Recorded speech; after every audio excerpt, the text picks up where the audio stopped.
Hello and welcome to my channel. In this video we will be looking at AQA Alevel Psychology Specimen 2 Paper 1 Exemplar Answers for Social Influence, which you need to know for AQA Alevel Psychology. I hope you enjoy this video and find it helpful. Let's get started. Please note that these answers have been produced with knowledge of the mark scheme but have not been approved by the mark scheme themselves. There are 3 assessment objectives, AOs, in psychology. In this video they are color-coded. AO1 Knowledge, purple. AO2 Application, blue. AO3 Evaluation, red and green. Question 1. Outline 2 explanations for obedience. 6 marks. One explanation of obedience is the agentic state. This suggests that people are socialized from a very young age to obey and follow the rules of society, and this involves giving up some free will and autonomy. When an individual feels they have complete control and are free and independent, they are autonomous and see themselves responsible for their own actions. They are aware of the consequences of their actions and choose voluntarily to behave in certain ways. However, when an individual obeys an authority figure, they go through an agent-if shift and enter the agentic state where they no longer see themselves as responsible for their own behavior and actions but an agent of the authority figure, who has greater power because of their position in social hierarchy, whose orders they are following. An agent is not emotionless. They feel high anxiety, moral strain, when they realize that what they are doing is wrong but feel powerless to disobey. In these individuals' eyes, they see the authority figure as responsible for their consequences and they become de-individuated and therefore do not feel any guilt or personal responsibility. People may enter the agentic state because normally the concern around maintaining a positive self-image restricts behavior. However, the fact that responsibility shifts to the authority figure means the perception of self is no longer relevant. Another explanation of obedience is legitimacy of authority, which suggests that people are socialized from an early age, initially by parents and then teachers later on, to accept that a hierarchy of power exists within society and recognize their own and others' positions in this social hierarchy system, with authority figures having power in social situations because people are taught to trust them or because they have the power to punish them. For example, the police have power in regards to the law, doctors with health, parents have with upbringing, well-being, discipline, values, and morals, and teachers in regards to education. The authority they have is legitimate in the sense that it is agreed by society, and this is accepted as this allows society to function smoothly. Milgram believed that there was generally a shared expectation that most situations would have an appropriate authority figure controlling the situation. Therefore, the person giving the orders must be perceived to have the social power to give orders within the context of what is happening for them to be seen as a legitimate authority figure. Question 2. Briefly evaluate one of the explanations that you have outlined in your answer to question 1. 3 marks. A strength of legitimacy of authority as an explanation of obedience is that it can explain cultural differences in obedience. Countries differ in obedience to authority. Only 16% of Australians went to the top of the voltage scale, Kilham and Mann 1874. 85% of German participants did, Mantell 1971. Authority is more likely to be accepted as legitimate in some cultures. This is a strength because it suggests that a person's view of the legitimacy of authority is taught in childhood, and different societies are structured and children raised to perceive authority figures in different ways. Read the item and then answer the question that follows. A small group of environmentally aware 6th form students are campaigning for their school to become paper-free for the next 6 months. Recently, they had a meeting with a group of teachers who represent the teaching staff. The teachers told the students that the school could become paper-free if the group of students could convince the rest of the student body it was a good idea. Question 3. Use your knowledge of conformity and minority influence to explain the factors that will determine how successful the small group of students will be. 7 marks. Social change occurs when whole societies, not just individuals, change and adopt new attitudes, beliefs, or behaviors through minority influence processes, e.g., when a minority view challenges a majority view and is eventually accepted as the majority. The small group of environmentally aware students are the minority, and the rest of the school are the majority. The environmentally aware students have to convince the rest of the school that the school should become paper-free in the next 6 months. In the beginning, the rest of the school use paper, and therefore the group norm in the school is to use paper. This means that the rest of the school will be influenced by normative social influence and use paper or risk social rejection from the group, which leads to informational social influence, as people want to be right. The environmentally aware students should use consistency, commitment, and flexibility to convince the rest of the school that it is a good idea to go paper-free. The environmentally aware students should be successful if the environmentally aware students stay consistent and do not deviate from their message that going paper-free is a good idea despite social pressures. The environmentally aware students should start by trying to gain support and form a community with people who have the same or a similar belief. This will show the rest of the school that this viewpoint is something the environmentally aware students truly believe in and have believed in for a long period of time, for example since they started at the school.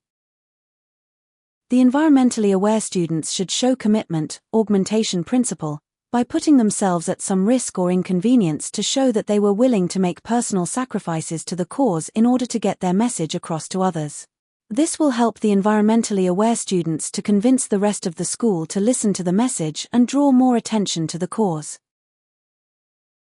This could be done through a variety of methods such as protests, marches, strikes, lobbying, boycotting, and campaigns.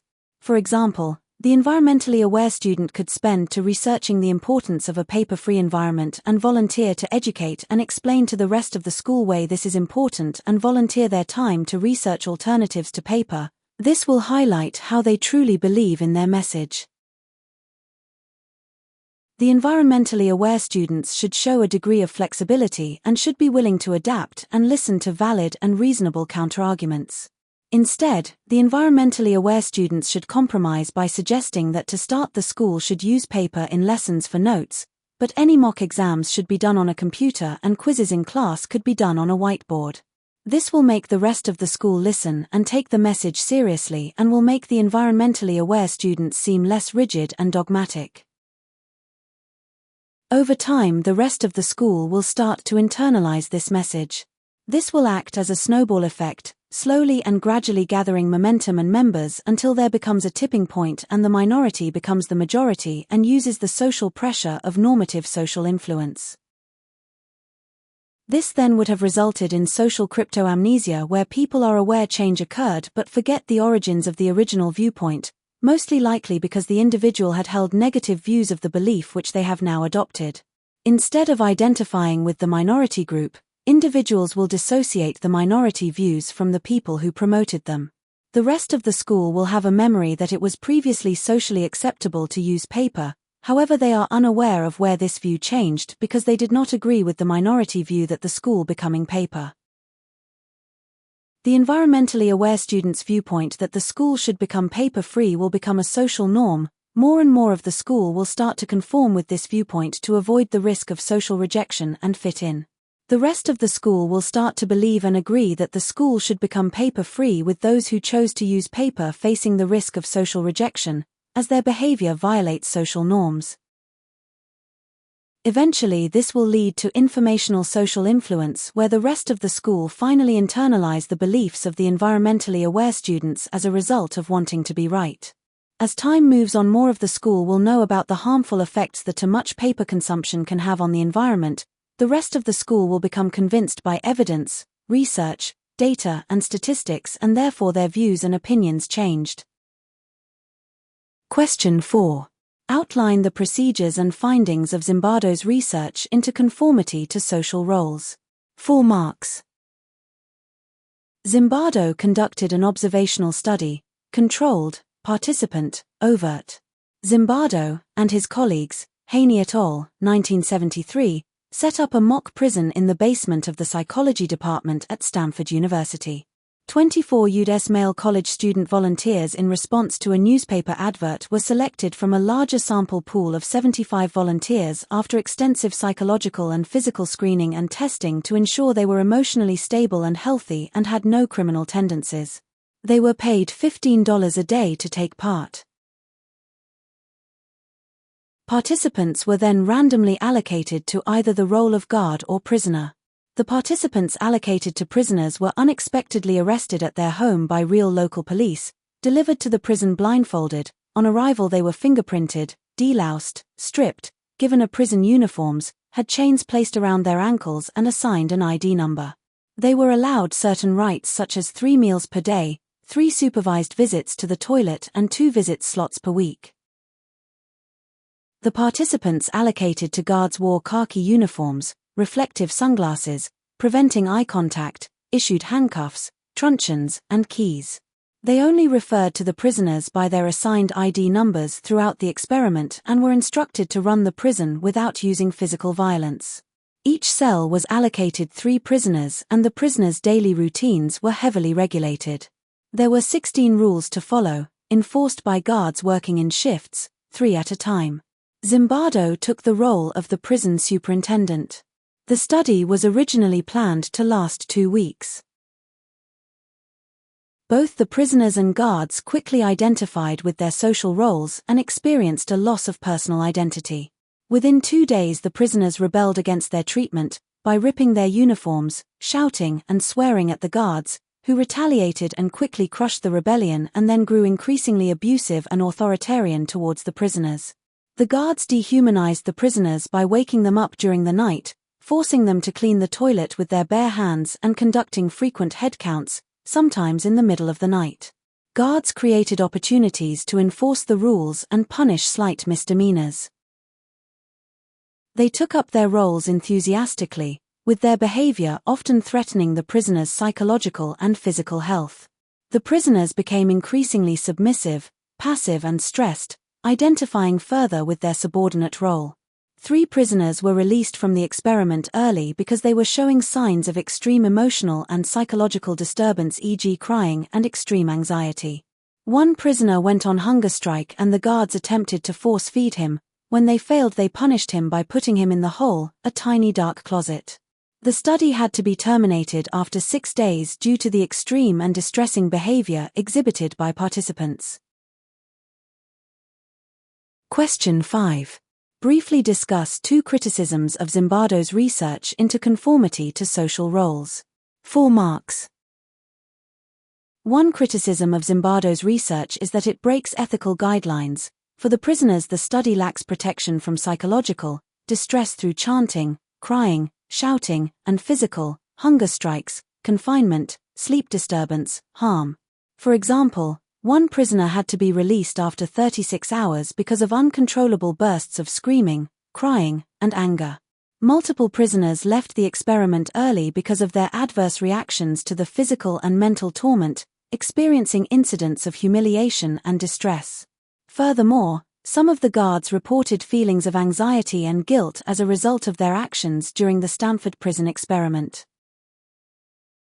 On top of this, prisoners experienced a lack of privacy, as they were strip-searched and arrested in their own homes, lack of informed consent as the participants did not consent to being arrested at their own homes, most likely because Zimbardo wanted the arrests to come as a surprise to supposedly make the experience more real.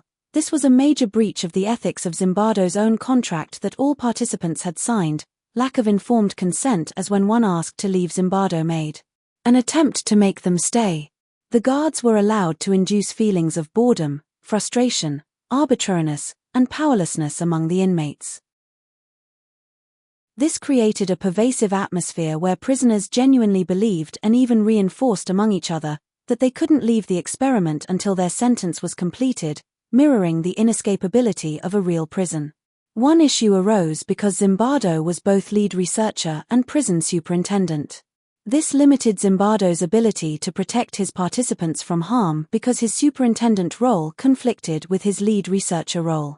This is a limitation because it suggests that the safety and well-being of the participants. The challenging situations participants face in these studies are quite intense. Another criticism of Zimbardo's research is that the study lacks mundane realism. The study has been criticized by Banu Azizi and Mohammed, 1975, who have suggested that the participants were play acting. Their performances reflected stereotypes of how prisoners and guards are supposed to behave. One guard based his role on a character from the film Cool Hand Luke. Prisoners rioted because they thought that is what real prisoners did. This is a limitation because it suggests that the study's outcomes may have been influenced by participants' preconceived notions of how prisoners and guards should behave, with the participants acting out stereotypes rather than reflecting genuine responses to the experimental conditions and responding authentically to the given scenarios. Thank you for watching. If you have enjoyed this video, please like and subscribe for more content like this. Bye.